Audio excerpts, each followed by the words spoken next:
जय Hind to all my respected aspirants on behalf of Goyla classes. मैं आप सभी का स्वागत करता हूं। राइट, तो जैसे कि आप जानते हैं कि उत्तराखंड की जो एक करंट की सीरीज हमने चला रखी है, जिसमें हम प्रतिदिन आपको एक न्यूज देते हैं और उस न्यूज का जो एंगल होता है वो 360 डिग्री का होता है। राइट, तो आइए एक बार इसको मैं समझा देता हूं आपको दोबारा। देखिए, होता क्या है कि मानते हैं कोई आज की डेट हम मान लेते हैं 1 मई।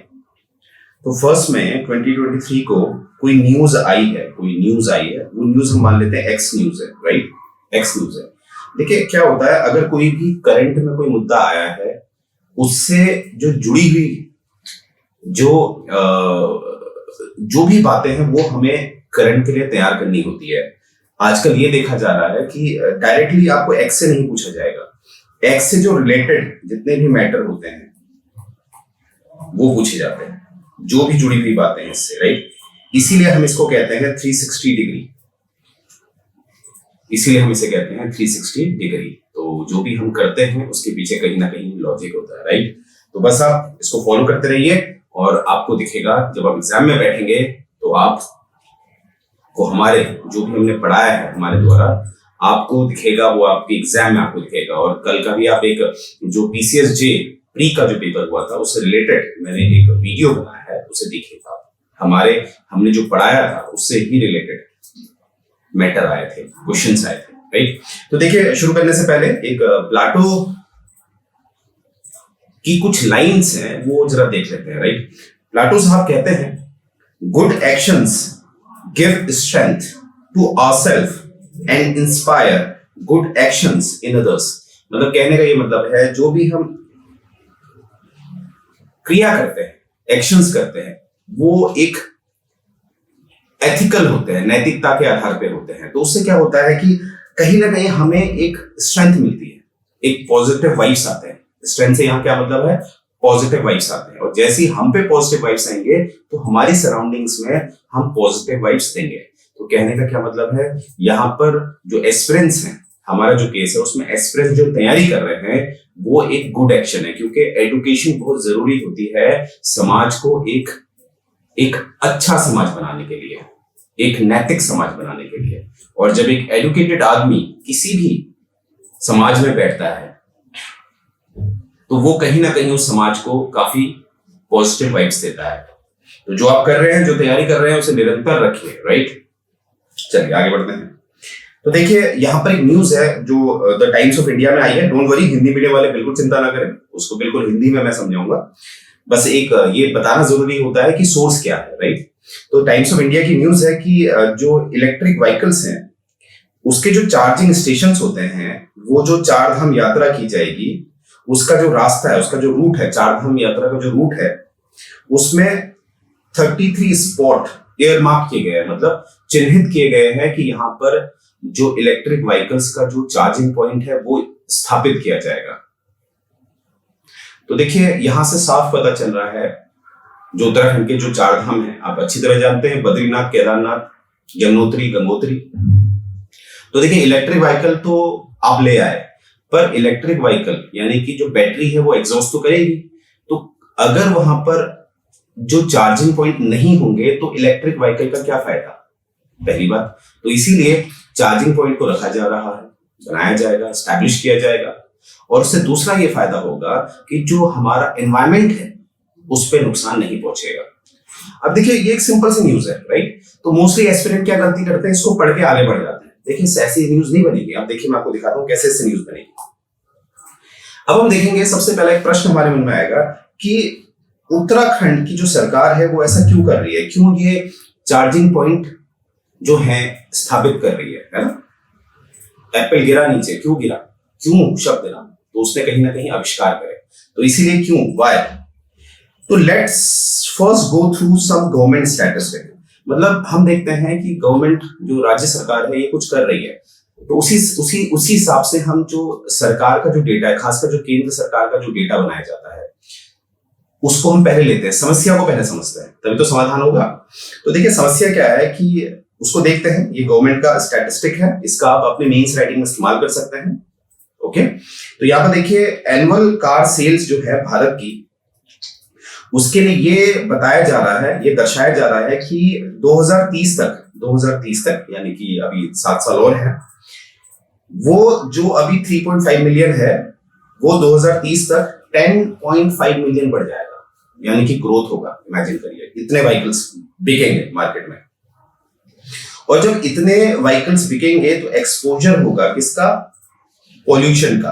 क्योंकि आपको पता है जो गाड़ियां होती हैं, चाहे वो पेट्रोल वाला हो चाहे वो डीजल वाली गाड़ी हो, उससे पॉल्यूशन क्रिएट होता है। अब वो क्या पॉल्यूशन होता है वो भी हम देखेंगे। तो अभी हम क्या समझे, जो ये जो वृद्धि हो रही है, जो इंक्रीमेंट हो रहा है, तो ऑब्वियसली बात है पॉल्यूशन बढ़ेगा। एज ऑफ 2019 का डेटा है हमारे पास, इंडिया जो है वो 5th largest global car manufacturer है, यानी कि वैश्विक स्तर पे जो कारों का उत्पादन होता है, भारत 5वें स्थान पे है। 2019 का डेटा है, राइट। आप जब भी ये मेंस में कोट करते हैं तो वर्ष जरूर लिख लीजिए, ओके। अब आपका प्रश्न आएगा कि सर ये तो 2023 चल रहा है, तो ऐसा होता है कि अभी इसमें उतनी रिसर्च नहीं हुई है, बीच में कोरोना आ गया था, तो इसीलिए हमने 2019 का डेटा लिया, राइट। तो फिर भी वर्ल्ड में वैश्विक तौर पे पांचवें स्थान पे आना बहुत बड़ी बात है, राइट। अब इससे होगा क्या कि with one of the highest compound annual growth rate 10% in vehicle registration. देखिए व्हीकल का रजिस्ट्रेशन जो हो रहा है वो हाईएस्ट है भारत में, जिसका जो एनुअल ग्रोथ रेट है वो 10% है। अब देखिए यहाँ पर एक शब्द देखेंगे, इसको हटा रहा हूं, यहाँ पर लिखा है कंपाउंड एनुअल ग्रोथ रेट। इसकी पेन बदल लेते हैं, ये देखिए कंपाउंड एनुअल ग्रोथ रेट, ये इसका क्या मतलब होता है, इसको समझ लेते हैं। कंपाउंड एनुअल ग्रोथ रेट को हम कैसे समझेंगे, जैसे मान लेते हैं किसी पहले साल, एक second, first year, second year, third year, fourth year, ऐसे करते करते 10 साल। अब मानते हैं पहले साल जो इंक्रीमेंट हो रहा है, जो बढ़ोतरी हो रही है वो 3 की हो रही है, 3% की, तो अगले साल कितनी होगी? अगर देखिए इसमें क्या बता रखा है कि जो ग्रोथ रेट है, एक सेकेंड देखिएगा, 10% का है, राइट। ग्रोथ रेट कितना है? 10% का। तो 3 का 10% क्या होगा? 0.3। तो अगले साल क्या होगा? ये 3.3 का, माफ कीजिएगा, का 10% होगा। तो 3.3 का 10% क्या होगा? 3.3 तो खुद आएगा, और इसका 10% क्या होगा? 0.33। तो इसको जब आप निकालेंगे तो ये आएगा 3.63, और अगले साल वही देखिए ये यहां पर आ जाएगा 3.63। अब इसका जो 10% जुड़ेगा तो इसका 10% क्या हो जाएगा? 0.363। तो इसका आंसर क्या होगा? 3.93। तो इस तरह से ये बढ़ रहा है, यानी कि इसमें चक्रवर्ती ब्याज लग रहा है। चक्रवर्ती ब्याज क्या होता है? ब्याज पे ब्याज, राइट, चक्रवर्ती कंपाउंड। तो ये जो इंक्रीमेंट हो रहा है वो इस हिसाब से हो रहा है, जो कि 10 साल बाद बहुत ज्यादा होगा। जितना इनका ग्रोथ होगा उतना ही क्या बढ़ेगा? प्रदूषण। अब देखिए यहाँ पर जो प्रदूषण मैंने बताया, जिस हिसाब से उत्पादन हो रहा है, पहले हमने उत्पादन देख लिया है कि उत्पादन बढ़ रहा है, प्रोडक्शन बढ़ रहा है, वो आपका डेटा सामने आप देखते हैं। जो प्रॉब्लम है वो पोल्यूशन क्या है? जो व्हीकुलर एमिशन इन इंडिया होता है, ये एक टेक्निकल टर्म होता है। इसका मतलब होता है जो व्हीकल्स होते हैं पेट्रोल और डीजल वाले, खासकर उसमें जो धुआं निकलता है, जो उसके एग्जॉस्ट पाइप से जो धुआं निकलता है, उसमें से काफी पोल्यूटेंट्स निकलते हैं। पोल्यूटेंट्स मतलब जो वातावरण में कहीं ना कहीं वातावरण को प्रदूषित करते हैं। तो इसमें देखेंगे व्हीकुलर एमिशन इन इंडिया के हिसाब से आप देखेंगे कि भारत में जो एमिशन आता है, ये गाड़ियों से जो प्रदूषण निकलता है वो निकलता है 20 से 30%। यानी कि देखिए कारखाने भी होते हैं, फैक्ट्रीज भी होती हैं, उसमें से तो धुआं निकलता है। तो अगर हम जहां जहां से धुआं निकलता है, गाड़ियां, कारखाने, इंडस्ट्री वगैरह वगैरह, तो इनका अगर कुल हम निकालें, अगर इनको कुल हम माने 100%, तो उसका 100% में से 20 से 30% जो निकलता है वो निकलता है पर्टिकुलेट मैटर, जो निकलता है 20 से 30% जो निकल रहा है पोल्यूटेंट। जो पोल्यूटेंट कौन सा है?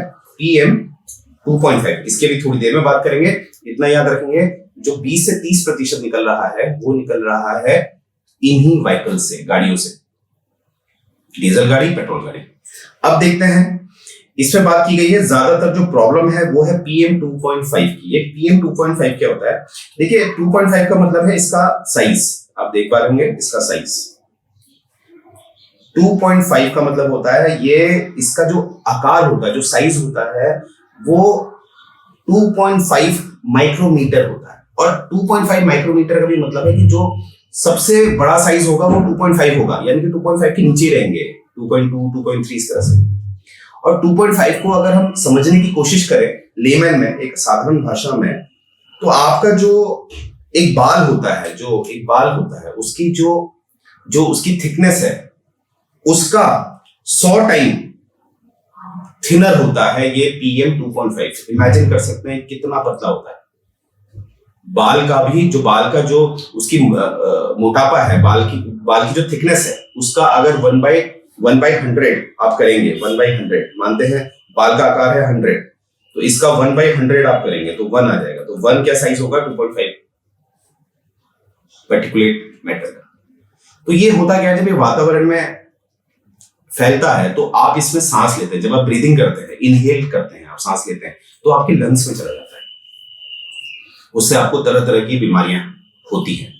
वो आप एक बार रिसर्च करिएगा, आपको समझ में आ जाएगा कि ऐसे वातावरण में जब आप रहते हैं तो कहीं ना कहीं देखा जाता है कि लंग्स की प्रॉब्लम बहुत देखी जा रही है, इवन बच्चों और इसमें चाइल्ड जो चिल्ड्रंस हैं वो ज्यादा सफर करते हैं, राइट। तो मुझे उम्मीद है आप समझ पाएंगे। अब देखिए, ये मैंने आपको पहले बताया कि कैसे उत्पादन बढ़ रहा है, भारत का क्या स्थान है। दूसरा मैंने बताया कि सबसे बड़ी समस्या क्या है, कौन सा पॉल्यूटेंट जो निकल रहा है वो है PM 2.5। और जो हमारे व्हीकल्स हैं, जो गाड़ियां हैं, वो जितना भी पॉल्यूटेंट निकल रहा है उसका 20 से 30% जो योगदान है वो किसका है? व्हीकल्स का, गाड़ियों का, राइट। अब देखिए, इसमें हम देखेंगे, अब जितनी समस्या हमें पता चल रही है, ऑब्वियसली बात है सरकार को भी तो पता चल रही होगी। तो क्या सरकार कुछ काम नहीं कर रही है? बिल्कुल कर रही है, हमारी सरकार जिम्मेदार है। तो यहाँ पर आप देखेंगे गवर्नमेंट्स की इनिशिएटिव, गवर्नमेंट ने क्या क्या इनिशिएटिव लिया है, गवर्नमेंट ने इसको कैसे रिजॉल्व करने की कोशिश की है, आइए देखते हैं। देखिए, एक तो यह है कि जो इलेक्ट्रिक व्हीकल को बढ़ावा दिया जा रहा है, जैसे कि आप देख रहे हैं 4 धाम में चार्जिंग पॉइंट जो इंस्टॉल किए जा रहे हैं, वो भी तो एक इनिशिएटिव है कि लोग अपनी इलेक्ट्रिक गाड़ी में जाना है, क्योंकि इलेक्ट्रिक गाड़ी में जो PM वाली दिक्कत होती है वो नहीं होती है, पर्टिकुलेट मैटर वाली जो दिक्कत है वो नहीं होती है। यानी कि अगर कंपेयर किया जाए एक इलेक्ट्रिक व्हीकल को पेट्रोल गाड़ी से या डीजल गाड़ी से, तो इलेक्ट्रिक व्हीकल जो है पॉल्यूशन ना के बराबर करती है, जो एनवायरमेंट फ्रेंडली होती है, राइट। तो एक इनिशिएटिव ये ले सकते हैं। एक आप देखेंगे, एक नया कॉन्सेप्ट सरकार लेके आ रही है जिसमें अभी रिसर्च चल रही है, वो है रियल ड्राइविंग एमिशन। ये रियल ड्राइविंग एमिशन जो है ये यूरोप में ऑलरेडी काम कर रहा है काफी सफलतापूर्वक, और इसी को भारत अब अपने जो भारत में लाया जा रहा है भारत सरकार द्वारा। अब ये क्या है इसको समझ लेते हैं। देखिए, इसमें क्या है कि जैसे इसकी स्लाइड में आपको दिखाता हूं, तो यहां पर आप देखेंगे, ऐसे आप देखेंगे यूरोप का नंबर है, तो ऐसे ये गाड़ी का जो एग्जॉस्ट है उसमें इसको इंस्टॉल कर दिया जाता है। ये एक सिस्टम दिख रहा होगा आपको, गाड़ी का जो एग्जॉस्ट है यहाँ पर उसके इंस्टॉल किया जाता है। फिर गाड़ी को 4 तरह के जो टेरेन है, मतलब जो रास्ते हैं, उसमें इसको गाड़ी को चलाया जाता है। तो देखेंगे यहाँ पर आप देखेंगे जहां पर टेम्परेचर बहुत कम है वहां पर चलाया जा रहा है, यहाँ पर जहां पर काफी भीड़ है वहां पर चलाया जा रहा है, और जो ड्राइविंग स्टाइल पे भी ध्यान दिया जा रहा है, लोग कैसे चलाते हैं। कभी कोई लोग बहुत हाई RPM में गाड़ी चलाते हैं, कुछ लोग कम RPM में गाड़ी चलाते हैं, तो इस पे भी ध्यान दिया जाएगा। और जो रोड हाइट है, यानी कि जो हाई एल्टीट्यूड एरियाज होते हैं वहां पर भी इसको चलाया जाएगा। ये जो 4 चरण है इनका इस्तेमाल किया जाता है। फिर जो गाड़ी के एग्जॉस्ट में जो एक इक्विपमेंट लगा है, जो मशीन लगी है, वो रेटिंग देती है कि ये गाड़ी कितना पॉल्यूशन क्रिएट कर रही है। अगर वो पॉल्यूशन एक इस स्तर का होगा कि उसको हम अवॉइड कर सकते हैं, देखिए पॉल्यूशन तो आएगा ही, परंतु इतना आएगा कि वो सहन हो जाए, उसको कहीं ना कहीं हम निगलेक्ट कर सके, तो वो गाड़ी पास हो जाएगी। तो ये मुझे उम्मीद है रियल ड्राइविंग एमिशन जो है इसके बारे में आपसे पूछा जा सकता है, ये है क्या, ये टेक्नोलॉजी क्या है। तो ये आपके सामने मैंने बता दिया, इस तरह से इंस्टॉल किया जाएगा। अब इसी वजह से जो ये रियल ड्राइविंग जो एमिशन है, इसमें ये माना जा रहा है कि ये जो आपको लिस्ट दिखा रहा हूं मैं सामने, हालांकि एग्जाम में आपसे कोई नहीं पूछेगा, ये जो लिस्ट दिखा रहा हूं गाड़ियों की जो भारत में चलती हैं, ये गाड़ियां आप बैन हो जाएंगी। तो ये देखिए, इससे फायदा ये है आपको, अगर कोई भी आप में से सेकेंड हैंड गाड़ी का इच्छुक है, तो ये गाड़ियों के रेट बहुत गिर जाएंगे क्योंकि इसको बैन कर दिया जाएगा। तो आप लोकल एरिया में चला सकते हैं, राइट। हालांकि एग्जाम वाइज इंपॉर्टेंट नहीं है, ऐसी बताया आपको, ठीक है। तो ये बात याद रखेंगे। अब देखिए, एक बात और याद रखेंगे, जो रियल ड्राइविंग एमिशन है इसको एक नाम से और जाना जाता है। भारत में जो भारत की एक पहल है भारत स्टेज करके, BS इंजन हम जिसे कहते हैं, तो BS का ये सेकंड फेज माना जाएगा। BS6 जो है, माफ कीजिएगा, BS6 जो भारत की इनिशिएटिव है फॉर दी व्हीकल्स, उसका सेकंड फेज जो है वो आपका क्या है, रियल ड्राइविंग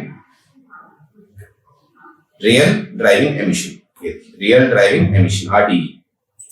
तो BS6 सेकंड फेज का जो दूसरा नाम है वो है रियल ड्राइविंग एमिशन, और इसी वजह से जो मैंने आपको बताया है ये गाड़ियां बाहर हो जाएंगी मार्केट से। तो मुझे उम्मीद है यहां तक आपको समझ में आया होगा। तो एक बार देख लेते हैं हमने क्या पढ़ा। हमने पढ़ा कि चार धाम में पॉइंट में जो चार्जिंग पॉइंट है उसको इंस्टॉल किया जाएगा। क्यों किया जाएगा? क्योंकि मैंने आपको बता दिया समस्या क्या है, एनवायरमेंट की समस्या है। तो एनवायरमेंट को कैसे सरकार टैकल करेगी इस पर ध्यान दिया जाएगा। और मैंने आपको RDE के बारे में बता दिया है। और भी सरकार के इनिशिएटिव हैं, जैसे इलेक्ट्रिक व्हीकल को बढ़ावा दिया जा रहा है। कुछ दिन पहले मैंने एक वीडियो में बताया था कि 2% की सब्सिडी भी दी जा रही है जो इलेक्ट्रिक व्हीकल्स हैं उनके रजिस्ट्रेशन में। तो इसके द्वारा जो सरकार है काफी प्रयास कर रही है कि जो एनवायरमेंट है उसको कंट्रोल में रखा जाए। अब देखिए यहां से हमें दिखता है कि एनवायरमेंट के प्रति सरकार बहुत तत्पर है। ऐसा क्यों? यहां से आपको आंसर मिलेगा। जैसे मैं हमेशा लिंक करता हूं, राइट, लिंकिंग बहुत जरूरी होती है। तो देखिए हमारे वहां आपको पता है, जो जब आप उद्देशिका देखते हैं उसमें साफ लिखा है एक शब्द, वो है सोशलिज्म यानी कि समाजवाद, जो आपको पता है कब जोड़ा गया, 42वें संशोधन से, जो कब हुआ था 1976 में।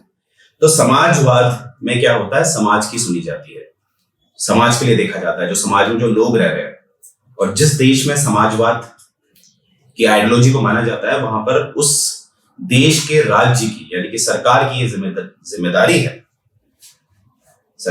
जिम्मेदारी है कि वो कहीं ना कहीं जो एनवायरमेंट है उसको सही रखेगी। पूंजीवाद में क्या होगा, फैक्ट्रीज बनाई जाएंगी, खूब ज्यादा प्रॉफिट की बात की जाएगी ज्यादातर, परंतु समाजवाद में एक बैलेंस रखा जाता है, ज्यादा तवज्जो किसको देना है, समाज को। तो इसीलिए एक देखिए आर्टिकल 48 दिख रहा होगा आपको यहाँ पर, आर्टिकल 48 भी जोड़ा गया है 42वें संशोधन 1976 द्वारा। 42वें संशोधन ने मुझे पता है डिजास्टर बनाया था, क्योंकि 42वें संशोधन को कहीं ना कहीं मिनी कॉन्स्टिट्यूशन भी कहा गया है, क्योंकि इसने कहीं ना कहीं जो कार्यपालिका है उसको काफी शक्तियां दी, कोशिश की गई कि कार्यपालिका को सारी की सारी शक्ति दी जाए, राइट। परंतु कुछ अच्छे काम भी हुए हैं। जैसे 42वें संशोधन से क्या जोड़ा गया है, आर्टिकल 48A, और उसमें कहा गया है कि ये राज्य की जिम्मेदारी होगी कि वो एनवायरमेंट को प्रोटेक्ट करेगा, राइट। अब देखिए यहीं से मैं आपको एक क्वेश्चन पूछ रहा हूं जिसका आपने आंसर देना है। देखिए कमेंट करिएगा जो भी मुझे फॉलो कर रहा है।